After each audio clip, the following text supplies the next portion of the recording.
welcome back guys. So this is the third video for your various farming strategies, and this is more for the high budget version. Alright, when I say high budget version, I meant like mid budget to higher tier, because this skill tree is the monsters are generally more tankier and they're gonna hit much harder, because this is kind of like the top hat or the rooftop version, whatever you call it.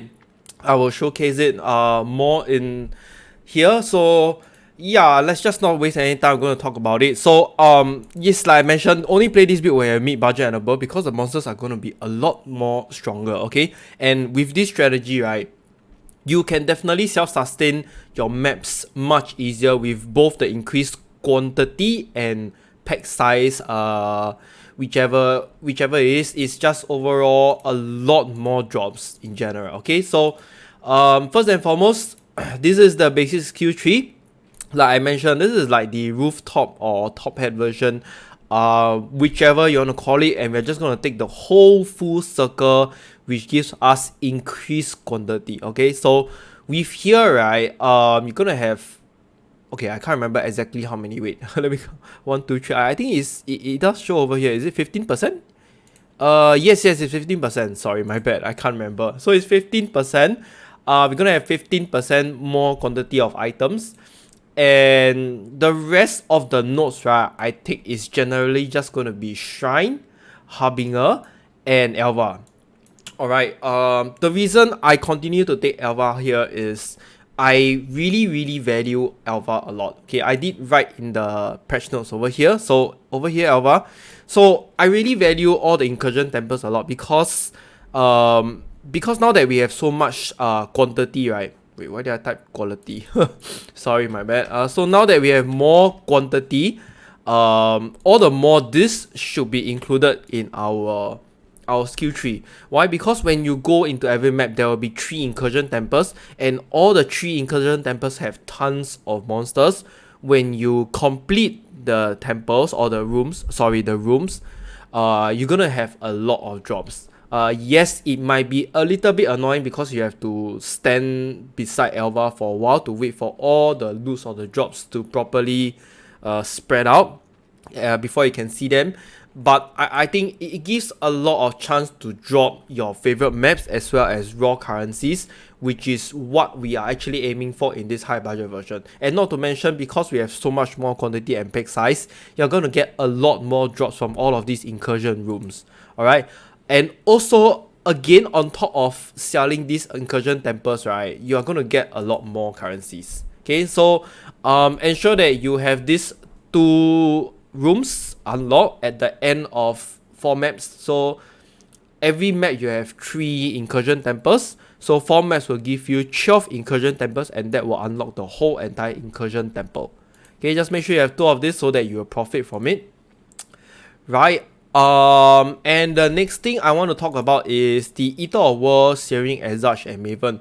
With the changes to the current these 3 core mechanics that we always run, right?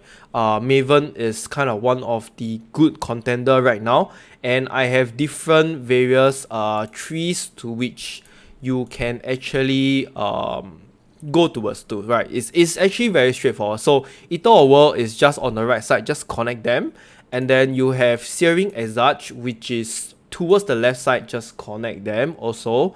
And then you have Maven Weakness, which is just at the top center of it. Just take everything, including Heart of Hubris and Captivated Interest, right? It's very easy to connect them because we are using this rooftop top hat version, so no problems with that. And then last but not least, you're gonna fill up the rest of the remaining gaps with one of the league mechanics, any one you like. Okay, so it can be Expedition. So I did give an example. Expedition will be something like this, right? You go very easy with it. Just take the bottom for more expedition encounters, ancient writings, distinguished demolitionist, and your buried knowledge. Alright, everything is the same. Everything is the same as the low budget one, just that the monsters are much stronger now because of this 2% increase effect of modifiers on your non-unique maps, right? And then you have, I gave an example of Harvest as well, and also Legion. The rest, if you want to do any other mechanics, please by all means just play around yourself.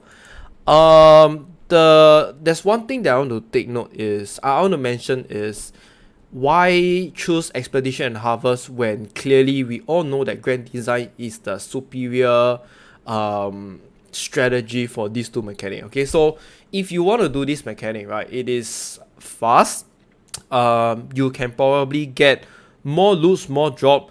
I wouldn't say it's the best, and it's also not the worst, but this is just one of the examples that I want to give if you want to go for the rooftop version, or you want to include, let's just say you want to include those small nodes in your skill tree, right? So when I say small nodes, right, I mean like all of this additional harbinger, additional harvest, your additional shrine, what else?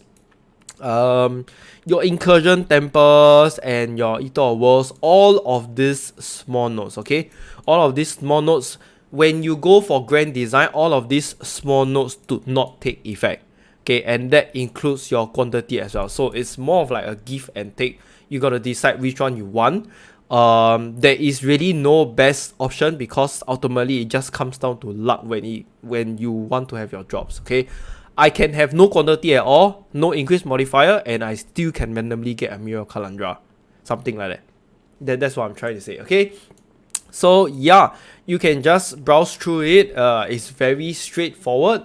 Map sustain wise, this is definitely very easy. Okay, but if you want to guarantee your map sustain, then please take singular focus. Singular focus is just directly connected to here. Just add 2 more additional skill points and you can get them. But please bear in mind that when you take singular focus, you cannot get all of the unique maps. So unique maps and those Conqueror maps, Shaper Guardian maps, you will not be able to get them, right? Just do remember that. And last but not least, if you have additional points, okay, additional skill points, because like say example, Expedition is 128 or 132, right? But you have 132 points. What I can suggest is you can either fill up the gaps of the Harbinger, right? That is one option. Or you can find somewhere else where you can remove and take Strongbox. So example, Strongbox is 3 and 5 here, correct? So we will need 4 points to minus off. If you really do not want to take Elva, then you can remove it, and there you go. This is how it will look like, right? This is just an option to play around. Otherwise, it's just Harbinger, or you can take all of the smaller nodes here where your maps have chance to be duplicated. It's really not that difficult. Alright, and we are not going to run Essence like I mentioned in my previous video. Essence is not going to be extremely good because the number of Essence you're going to encounter every map is very little now because due to the map mod device that we are most likely going to run Domination most of the time. Alright, unless it is like the end game, then probably Beyond will be the better choice. Okay, so yes, that's it for the high budget version. This is very straightforward and simple. For the notes and description, you can always just come to my PoE notebook and read it. Okay, that comes to the end of this video. So if you have any questions, do join the Discord and I will try to answer your questions. And if you like my video, do remember to hit the like and subscribe button. I will see you in the next one. Bye.